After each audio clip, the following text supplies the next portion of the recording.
What is up, you guys? One of the most exciting weeks of the year. The All Blacks are taking on the world #1 ranked team, Ireland, at home. This is a big one. In this video, I'm going to break down both teams. I'm also going to analyze Razor Robertson's comments from his presser, because interpreting the New Zealand head coach, bro, is one of the things I do best, if I do say so myself. And then I'm not gun shy because I got it wrong last week with my prediction. I will give you a prediction for the game. Guys, lot to talk about. Let's get to it. Now, the All Blacks really only made injury-enforced changes, so I didn't think that the team warranted a whole video on its own. But as you can see, this is the team sheet here. Take a look at the front row. Cody Taylor is out.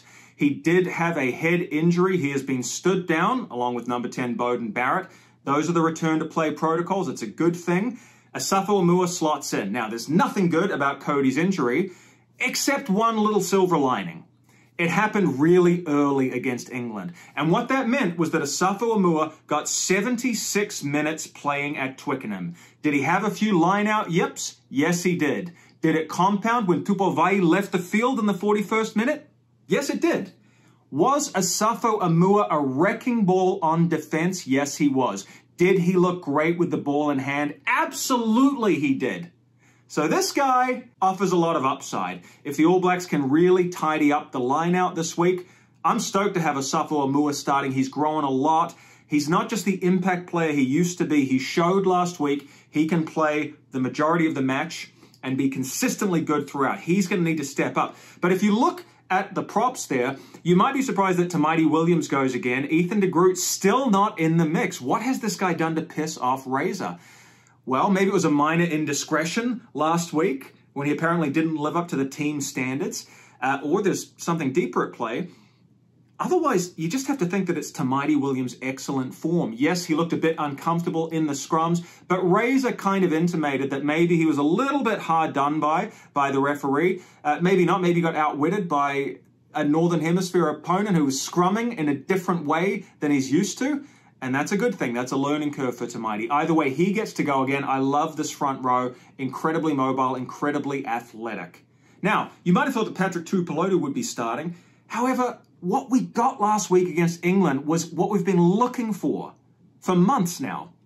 Impact off the bench. Instead of the fourth quarter fade, we saw the All Blacks surge like an Elon Musk rocket in the fourth quarter. They pulled the game back from the brink of defeat. They won it somehow, yeah? Took a little bit of luck, took a missed kick or two, but they did pick up the game towards the end, and Patrick Tuipulotu's impact was huge. So I get the idea that you want to have him coming off the bench, because we do need some tight five impact there. Otherwise, the Lucies are just what you would expect. It's always going to be spicy against Ireland. Sam Cane has a somewhat sordid history against these guys. Accusations of foul play, right, in that game in Dublin a few years back. One of the most ill-tempered games I've ever seen between the two sides. And of course, he did captain the All Blacks in that famous Rugby World Cup Quarterfinal victory last year. So I don't think that there's anyone the Irish want to see scowling at the end of the game more than Sam Cane, except for maybe Rieko Ioane. We'll get to him in a minute.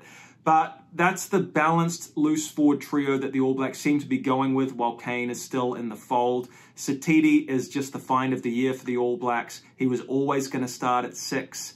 And then if you move out a little bit wider, Cortez Ratama is starting. You might have been tempted to bring Cam Roigard on, but ultimately, Ratama was solid against England, probably needed to snipe around the rucks a little bit more. I'm hoping he does that this week.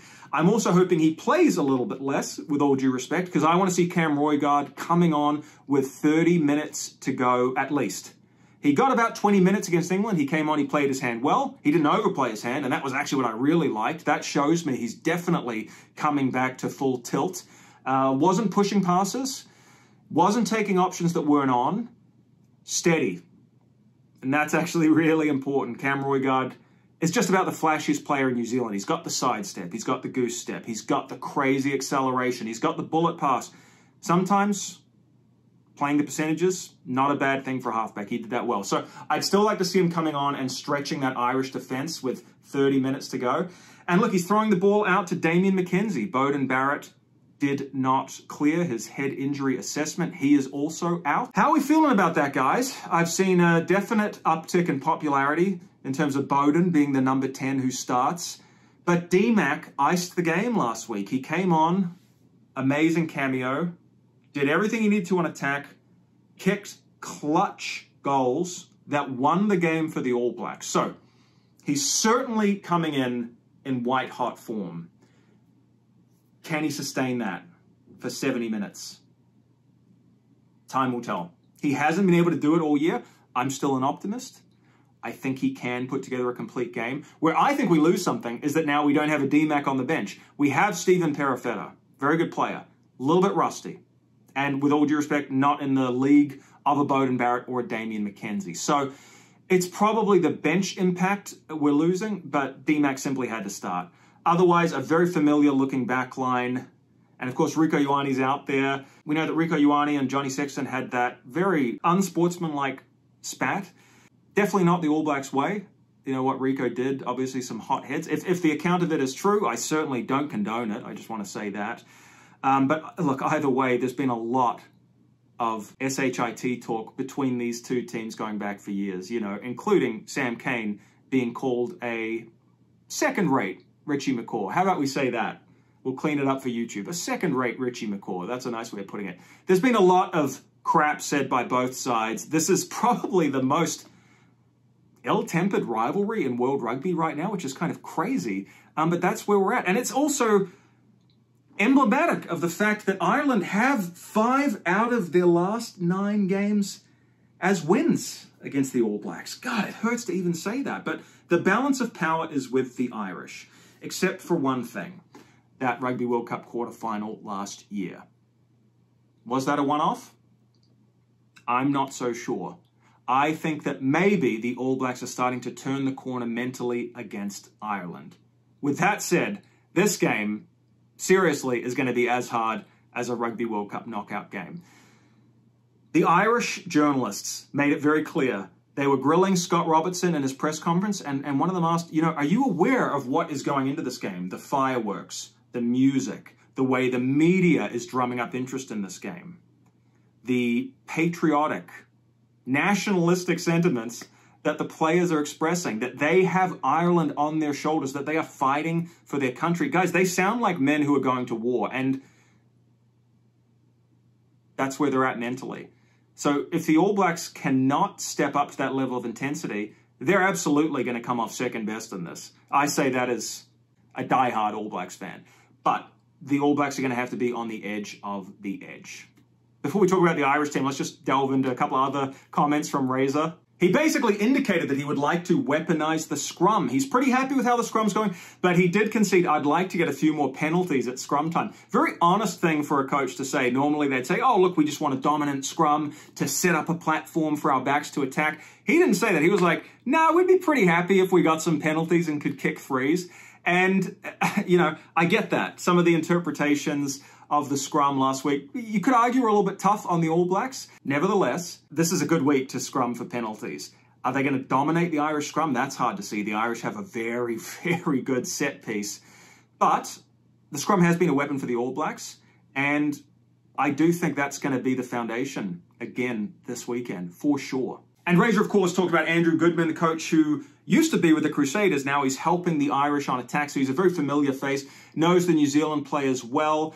A lot of New Zealand IP has gone into Ireland over the years, but I'm pretty happy with our coaching setup in the All Blacks. So at the end of the day, we got some pretty smart guys on our side too. So not too worried about that defection over to the Irish camp. Speaking of the Irish, let's take a look at their team. It's a hell of a team. It's a stacked team. Really, the only critique I could give you is that some of these players are going to be a little bit rusty. They're a bit short on match time. The All Blacks are probably coming into this more battle-hardened.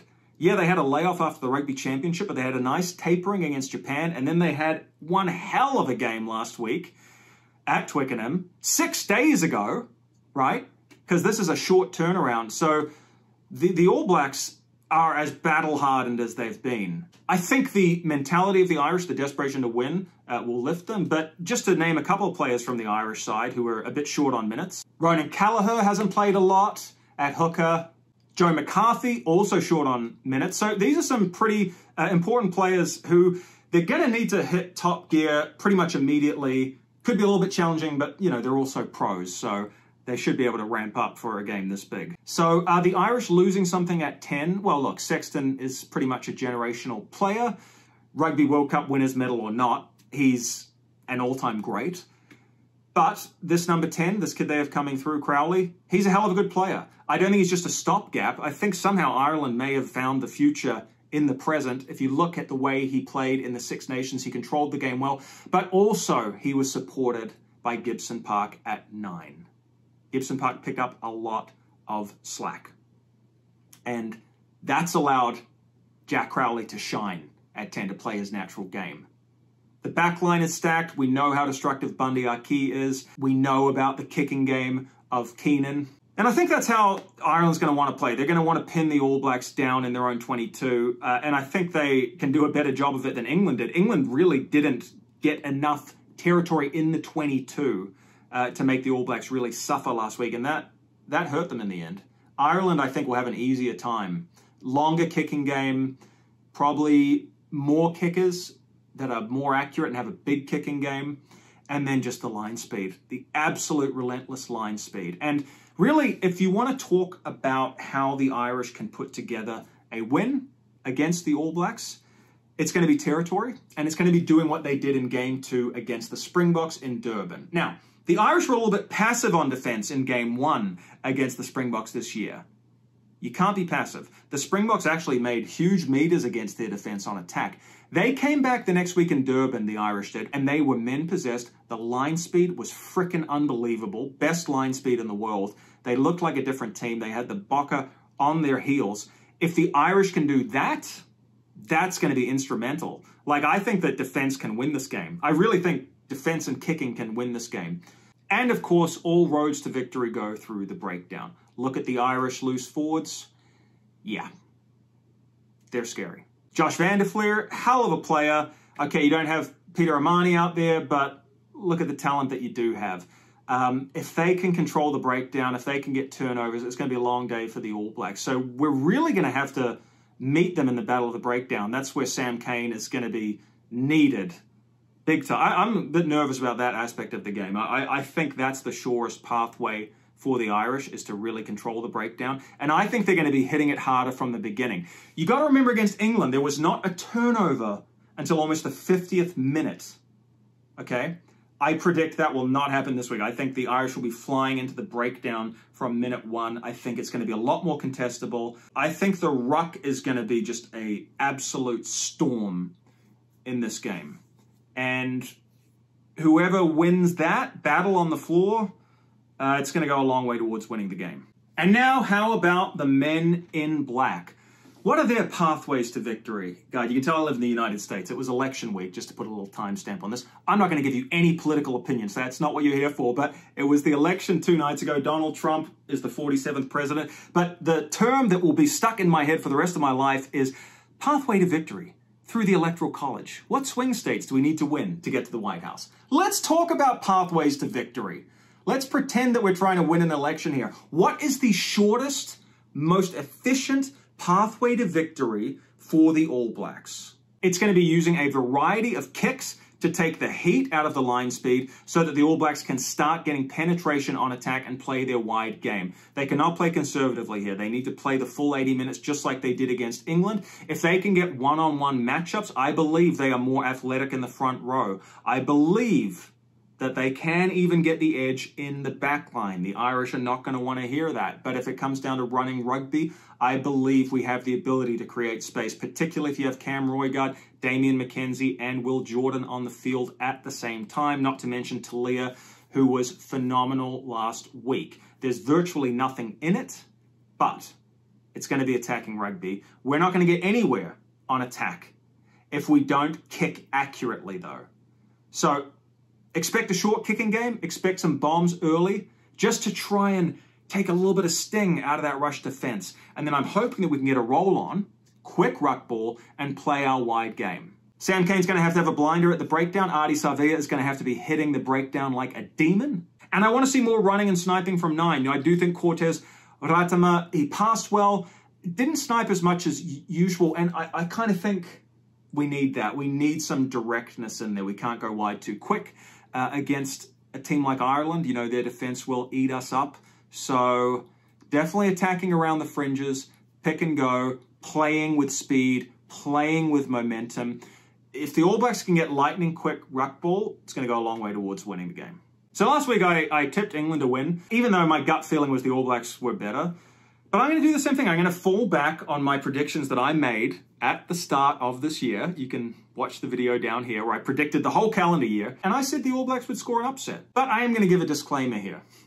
It's more likely that Ireland wins this game. Okay, I'm admitting it. I think that's the probability. They're at home. They want revenge for the Rugby World Cup. The players are in a feverish state. All right?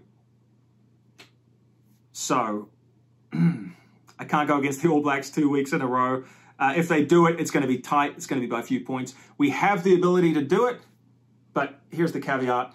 If the All Blacks are off their game, if their defensive discipline is like it was against England, incurring a lot of penalties, it's game over, and the Irish could win this game well. I'm talking 10 to 20 points, okay? So go the All Blacks. I will be back to break down the game tomorrow. I can't wait, guys. I'll see you then. Take it easy. Bye for now.